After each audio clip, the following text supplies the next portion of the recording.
बिस्मिल्लाहिर्रहमानिर्रहीम। अस्सलाम वालेकुम व्यूअर्स, कैसे हो आप सब। उम्मीद करती हूँ आप अच्छे ही होंगे। मैं भी अल्हम्दुलिल्लाह अच्छी हूँ। ये मेरा दूसरा व्लॉग है।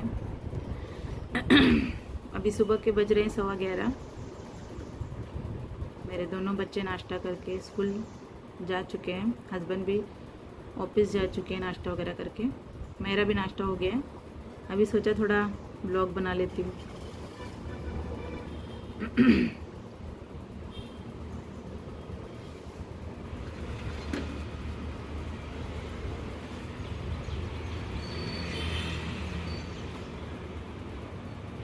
हम औरतें क्या करती हैं, सुबह उठने के बाद काम में, बच्चों की स्कूल की तैयारी में, हस्बैंड के नाश्ता, ऑफिस जाने की तैयारी में बिज़ी रहती हैं। खुद के सेहत पर ध्यान नहीं दे पाती हैं। तो हमें क्या करना चाहिए, अपने लिए थोड़ा वक्त, कहते हैं ना, सुबह जब नमाज़ होती है, नमाज के बाद में थोड़ी देर बैठ के कुरान की तिलावत, उसके बाद थोड़ा सा एक 15-20 मिनट के लिए तो योगा के लिए वक्त निकालना है, ताकि हमारे बदन में स्ट्रेचिंग आ जाए, हमारा बदन जो है वो एक स्ट्रेचेबल बन जाए। थोड़ा सा ध्यान हमें अपनी हेल्थ पर भी देना है।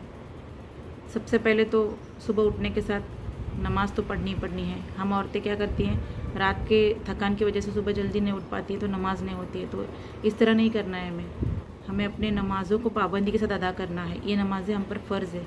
अल्लाह तबारक व तआला ने 5 नमाज़ें हर मोमिन पर फ़र्ज़ की हैं। किसी भी हाल में हमें नमाज़ नहीं छोड़ना है। नमाज दीन का सुतून है। नमाज मोहम्मद सल्लल्लाहु अलैहि वसल्लम जो हमारे पैगंबर, उनकी आंखों की ठंडक है।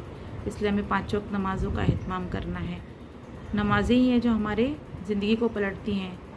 ज़िंदगी में कोई भी मुसीबत हो, परेशानी हो, कुछ भी हो, नमाज का साथ हमें नहीं छोड़ना चाहिए। आप देखिए, कभी भी आती है ना मुसीबत, तो सिर्फ आप 2 रकात नमाज़ पढ़िए, 2 रकात सलात हज़रत के अल्लाह से दुआ मांगिए। देखिए इंशाअल्लाह आपकी वो जो भी मुसीबत आप पर आई हुई, वो मुसीबत हल हो जाएगी। इस तरह हमेशा नमाज़ों का एहतमाम कीजिए। और ख़ासकर इशा की नमाज़ भी कुछ औरतें नहीं पढ़ पाती है, तो ऐसा नहीं करना है। जितनी भी देर हो जाए, कम से कम 17 रकात नहीं हो रही है पढ़ना, तो कम से कम 9 रकात, 4 फ़र्ज़, 3 वितर और 2 सुन्नत पढ़कर ही सोना है। नमाज को छोड़कर नहीं सोना है। क्या पता बहनों, हम कल सुबह का सूरज देख पाए या नहीं। क्या पता हमें रात में अल्लाह ताला सुबह की रोशनी दिखा पाए या नहीं। इसलिए क्या करना है, मौत का कोई भरोसा नहीं है। मौत तो कभी भी आ सकती है। इसलिए नमाज़ों का एहतमाम करके सोइए, ताकि आखिरत में हमारे पास भी कुछ ज़ख़ीरा हो नमाज़ों का, तिलावतों का। ऐसे तो इस जो भागदौड़ की दुनिया है, भागदौड़ भरी ज़िंदगी है, उसमें तमाम अमाल को करना बहुत मुश्किल हो गया है। ईमान को बचाना बहुत मुश्किल हो गया है। इसीलिए जितना हो सके ना, अपने ईमान को बचाना है, नमाज़ों को अदा करना है, वक्त पर अदा करना है नमाज़ों को। थोड़ा वक्त निकाले, कम से कम फ़र्ज़ नमाज़ें तो पढ़नी है।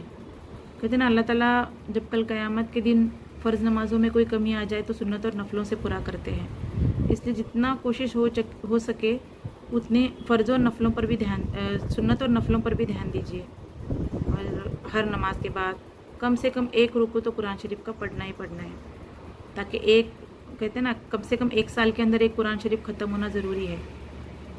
आप महीने में भी पूरी कंप्लीट कर सकते हैं, 6 महीने में भी कर सकते हैं, साल में भी कर सकते हैं, लेकिन 1 साल के अंदर एक कुरान शरीफ का ख़त्म होना ज़रूरी है। इसलिए तिलावतों पर, नमाज़ों पर ध्यान दीजिए। देखिए, अल्लाह ताला ने हमें इतना सेहतमंद जिस्म दिया है, जिससे हम चल फिर सकते हैं, उठ बैठ सकते हैं।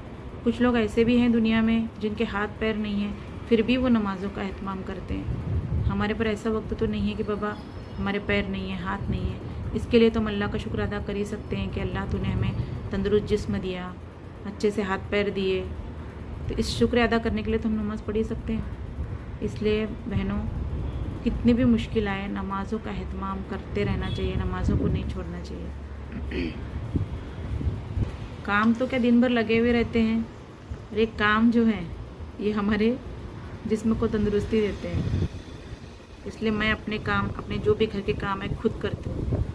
अल्लाह का शुक्र है, मेरे शोहर अच्छी पोस्ट पे हैं। वो कहते हैं काम वाली रख ले, लेकिन मैं नहीं रखना चाहती, क्योंकि अगर काम वाली घर के काम करेगी तो हम क्या करेंगे। अभी किचन की साफ़ सफाई हो गई, पूरा किचन साफ़ करके, मैं बर्तन वगैरह साफ़ करके कपड़े धो ली। छोटा लड़का घर पे आ गया है स्कूल से, उसको खाना खिलाई, उसको थोड़ा बुखार है। अब मैं कपड़ों को ड्राई करने के लिए मशीन में डाल रही हूँ। काम क्या दिन भर लगे ही रहते हैं, इतने काम एक बार ख़त्म हो गए तो दोपहर में थोड़ा आराम करने के लिए टाइम मिलता है। उसके बाद 4 बजे फिर से हस्बैंड चाय पीने के लिए घर पे आ जाते हैं, तो चाय बना के देते हैं। 4 बजे लड़का भी आता है बड़ा, फिर वो लोग आके चाय वगैरह पी के नमाज़ पढ़ के ट्यूशन के लिए निकलते हैं। ये है हमारा दिन का डेली रूटीन। उसके बाद शाम में वापस फिर से शाम के खाने की तैयारी करना पड़ती है। इस तरह काम चलते रहते हैं। काम हमारे जिस्म का हिस्सा बन गए।